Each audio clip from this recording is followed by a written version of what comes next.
സംഗതി bread omelette തന്നെയാണ്. എന്നാലും അല്പം ഡിഫറെൻ്റ് ആയിട്ടുണ്ടാക്കിയാൽ കഴിക്കാനും ഒരു പ്രത്യേക രസമായിരിക്കുമല്ലോ. ഞാനൊരു 4 സ്ലൈസ് ബ്രെഡ് എടുത്തിട്ടുണ്ട്. ഇതൊന്ന് വെള്ളം ഒഴിച്ചൊന്ന് കുതിർത്തെടുക്കണം. എക്സ്ട്രാ വെള്ളം ഉണ്ടെങ്കിൽ അതൊന്ന് പിഴിഞ്ഞ് കളയാം. അതിനുശേഷം നമുക്കിതൊന്ന് പൊടിച്ചെടുക്കാം. ഒരു കുഴഞ്ഞ പാകത്തിന് കിട്ടും. ഇനി ഒരു 3 മുട്ട ഒരു പ്ലേറ്റിലേക്ക് പൊട്ടിച്ചൊഴിക്കുന്നുണ്ട്. പൊട്ടിക്കുമ്പോൾ അതിൻ്റെ മഞ്ഞ പൊട്ടിപ്പോവാതെ ശ്രദ്ധിക്കണം. മഞ്ഞ നമുക്ക് മാറ്റി എടുക്കാനുള്ളതാണ്. മഞ്ഞ മാത്രം ഞാൻ വേറൊരു പ്ലേറ്റിലേക്ക് മാറ്റി വയ്ക്കുകയാണ്. കാണുമ്പോൾ നിങ്ങൾക്ക് തോന്നുന്നുണ്ടാവും ഇത്രയൊക്കെ കോംപ്ലിക്കേഷൻ്റെ ആവശ്യമുണ്ടോ എന്ന്. ആവശ്യമൊന്നുമില്ല. ഞാൻ നേരത്തെ പറഞ്ഞ പോലെ ഒരു രസം അത്രയേ ഉള്ളൂ.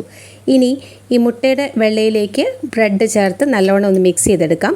അതിൻ്റെ കൂട്ടത്തിൽ ഒരു പകുതി സവാളയും പകുതി ക്യാപ്സിക്കവും ഒരു നുള്ളു ഉപ്പും കൂടി ചേർത്ത് നല്ലവണ്ണം കൈകൊണ്ട് തന്നെ ഒന്ന് മിക്സ് ചെയ്തെടുക്കാം. ഇനിയൊരു പാൻ ചൂടാൻ വെച്ചിട്ട് അതിലേക്ക് ഒരു 1/2 ടീസ്പൂൺ നെയ്യ് ഒഴിച്ചു കൊടുക്കാം. നെയ്യ് ഒന്ന് സ്പ്രെഡ് ചെയ്ത് തീ വളരെ കുറച്ച് വെച്ചതിന് ശേഷം ഈ ബ്രെഡും ക്യാപ്സിക്കും സവാളയെല്ലാം ചേർന്ന ആ മിക്സർ ഒന്ന് ഇതുപോലെ ഒന്ന് പരത്തി വെച്ച് കൊടുക്കാം. ഇനി അതിൻ്റെ മുകളിലായിട്ട് ഓരോ സ്ലൈസ് ചീസ് വയ്ക്കുന്നുണ്ട്.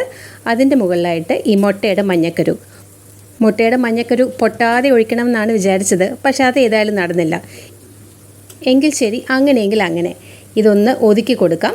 എന്നിട്ട് അടച്ചു വെച്ച് ഒരു 2 മിനിറ്റ് കുക്ക് ചെയ്യാം. തീ വളരെ കുറച്ച് വെക്കണേ.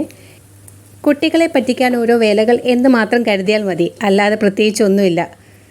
അടിഭാഗം നല്ലവണ്ണം മൊരിഞ്ഞ് കഴിയുമ്പോൾ തിരിച്ചിട്ട് കൊടുക്കാം. 2 സൈഡും ഒരുപോലെ മൊരിയിച്ചെടുക്കാം. മുട്ടയുടെ മഞ്ഞ പൊട്ടാതിരുന്നെങ്കിൽ കുറച്ചുകൂടി ഭംഗിയുണ്ടായേനെ. നടുക്ക് ആ യെല്ലോ കളറും കൂടി വരുമ്പോൾ കുറച്ചുകൂടി അട്രാക്റ്റീവ് ആയേനെ. ടേസ്റ്റ് ഏതായാലും എല്ലാവർക്കും ഇഷ്ടപ്പെട്ടു.